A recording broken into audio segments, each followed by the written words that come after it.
प्रिय विद्यार्थियों, आज आपका पाठ है कार्य में कुशलता लाएं। कल हमने आपको सलाद पढ़ाया था, आज पाठ का सार पढ़ेंगे। इसे अच्छी तरह से इस वीडियो को देखना और इस पाठ को समझना।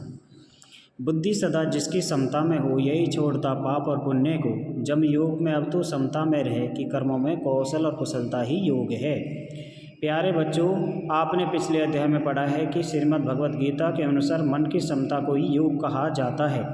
इस अध्याय में हम कर्मयोग के बारे में जानने का प्रयास करेंगे। श्रीमद् भगवत गीता के सूक्ति वाक्यों में एक अत्यंत प्रेरक और महत्वपूर्ण वाक्य है, योग कर्मशु कौशलम, अर्थात कर्मों में ही कुशलता योग है। ऐसा कोई मनुष्य नहीं है, ऐसा कोई पशु पक्षी नहीं है बेटा जो कर्मों से बंधा ना हो। उसे किसी न किसी रूप में अच्छा या बुरा कर्म करना ही पड़ेगा। बंधा होता है हर मनुष्य और जीव। इस संसार में जो मृत्यु लोक में जिसने जन्म ले लिया वो कर्मों से बंधा हुआ ही है। ऐसे वाक्य से यह अनुमान लगाने में हमें तनिक भी कठिनाई नहीं होनी चाहिए कि श्रीमद् भगवत गीता अत्यंत अद्भुत और व्यवहारिक धरातल का शास्त्र है। इस ग्रंथ ने योग को भी हर क्षेत्र में हर व्यक्ति के लिए अपने अपने कर्तव्य कर्म को पूरी कुशलता से करने का स्वरूप प्रदान किया है। यह ग्रंथ कर्म के संबंध में भी हमारा मार्गदर्शन करता। प्रिय वत्स, अब सबसे पहले प्रश्न उठता है कि वास्तव में कर्म क्या है, सच्चा कर्म क्या है और वह कैसे किया जाता है। कर्म वही है जिसे केवल औपचारिकता से किया जाता है या पहले से कोई अपेक्षा रखकर किया जाता है। श्रीमद् भगवत गीता का यह भाव हमें प्रेरित करता है कि कर्म में हम अपनी पूरी योग्यता क्षमता को झोंकें, कर्म के साथ पूरा न्याय करें। ऐसा करने पर आप पाएंगे कि आपके द्वारा किया गया प्रत्येक कर्म बहुत ही अच्छा परिणाम और सम्मान देता है। कर्म को मात्र औपचारिक रूप देना किसी भी दृष्टि से अच्छा नहीं है। औपचारिकता का मतलब होता है खाना पूर्ति करना, ठीक है बेटे। औपचारिक शब्द इसमें आया है, उसका मतलब है खाना पूर्ति करना, अपने कार्य पर ध्यान नहीं देना अच्छी प्रकार से। प्यारे विद्यार्थियों, मान लो कि एक विद्यार्थी अपनी पाठ्य पुस्तक पढ़ रहा है, उसके हाथ में पुस्तक तो है लेकिन उसका ध्यान इधर उधर या कहीं और है। अब आप स्वयं सोचकर बताओ कि क्या वह विद्यार्थी पढ़ाई के साथ न्याय कर पाएगा? बिल्कुल नहीं कर पाएगा, क्योंकि जब तक उस पर ध्यान नहीं देगा, प्रश्नों को नहीं समझेगा, पाठ को नहीं समझेगा, वो किस तरह से भी एकाग्र होकर नहीं पढ़ेगा, तब तक उसे कुछ भी समझ में नहीं आएगा। निश्चित रूप से ऐसी पढ़ाई से उसे वांछित परिणाम जो उसने सोच रखे हैं वो प्राप्त नहीं होंगे। आप स्वयं भी एक ऐसी दिखाने वाली पढ़ाई से सहमत नहीं होंगे।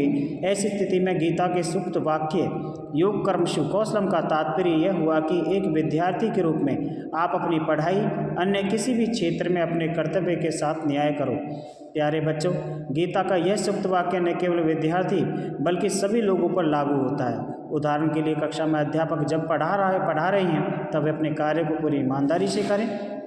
वे पूरी योग्यता संपूर्ण क्षमता से बच्चों का अपना विषय पढ़ाएं। वही अध्यापक बच्चों के भविष्य को आगे बढ़ा सकता है। इसी प्रकार डॉक्टर अंतर्मन से अपने रोगियों की रोगोवृत्ति हेतु उपचार करें, ठीक है बेटे। डॉक्टर एक भगवान का रूप होते हैं अगर वो ईमानदारी के साथ अपना कार्य करें, क्योंकि एक जीवन प्रदान करने वाले होते हैं। हर क्षेत्र में हर व्यक्ति अपने कार्य के प्रति ईमानदार हो, निष्ठावान हो, कर्मठ हो, तो निश्चित समझें कि गीता ही जीवन का गीत बन जाएगा। गीता समूची सामाजिक राष्ट्रीय व्यवस्था में एक सुखद मांगलिक क्रांति का सूत्रपात करने वाली अनुपम प्रेरणा बन जाएगी। गीता का यह सूक्ति वाक्य वास्तव में सबको एहसास करवाता है कि गीता का एक ही वाक्य कितना बड़ा परिवर्तन ला सकता है अगर उस पर ध्यान दिया जाए, अच्छी तरह से उसे सोचा समझा जाए। क्योंकि गीता एक कर्म के बारे में बहुत ज़्यादा ज्ञान दिया गया है। गीता के बारे में भगवान श्री कृष्ण ने गीता में कर्म की महत्वता को बड़े ही सरल तरीके से समझाया है। आवश्यकता केवल इस बात की है कि इसे जीवन में भी व्यवहार किया जाए, जीवन में कैसे अपनाया जाए। प्रिय बच्चों, यही गीता का कर्मयोग है। कर्म को धर्म बनाने या कर्म को ही पूजा बनाने वाला यह गीता का सार है। तो प्यारे बच्चों, आप इस वीडियो को ध्यान से देखना और इस पाठ को अच्छी तरह से समझना।